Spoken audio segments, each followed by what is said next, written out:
কাম করছো, কামের টাকা তোমাকে সব খুচরা ওয়ালা টাকাই দিছে, কিস্তি ওয়ালা তো খুচরা টাকা নিবে আরো নাই, কি করা যায়? বাবা আলিফ, এটি এত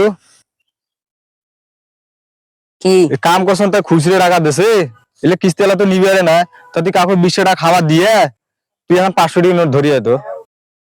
এখান কেমন নোট? দোকান এমন একটা টাকা বানাইছে, 100 টাকা বোঝা যায় না, 500 টাকা বোঝা যায় না, 20 টাকা বোঝা যায় না। এই 500 টাকা মানে করিয়ে একটা বোকা চারা ঢুকে লাগবে। ভাই তোমার সাথে 500 টাকা আমার খুচরা হইবে? হ্যাঁ ভাই হইবে। ভাই দে তো, তো 50 টাকা খাবার দাম, তাও 500 টাকা না আমি 50 টাকা খাবার না, আমি 100 টাকা খাই। ভাই তুই 100 টাকা খাইস, তাও আমাকে ভাঙড়িটা দে। বহু বোকা লোক দেখছো, এইরকম কোনোদিন বোকা লোক দেখো নাই। তার এমন টাকা বাড়ি গেছে, 20 টাকাতে 400 টাকা বানু, 20 টাকা নোট করে আছে, তাকে মুখ খুঁজি বেরিয়ে গেল।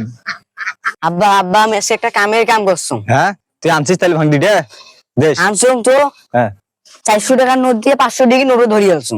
হ্যাঁ তাহলে বেশ কামের কাম করছিস, ওই হ্যাঁ, টাকা কই দাও, এই দে। কিস্তি ওয়ালা বসিয়ে আছে, টাকার নোট নিয়ে আসি, মুখ করতেছি 500 টাকার নোট, তুই 400 টাকা মাইসুর দিয়ে আসলু।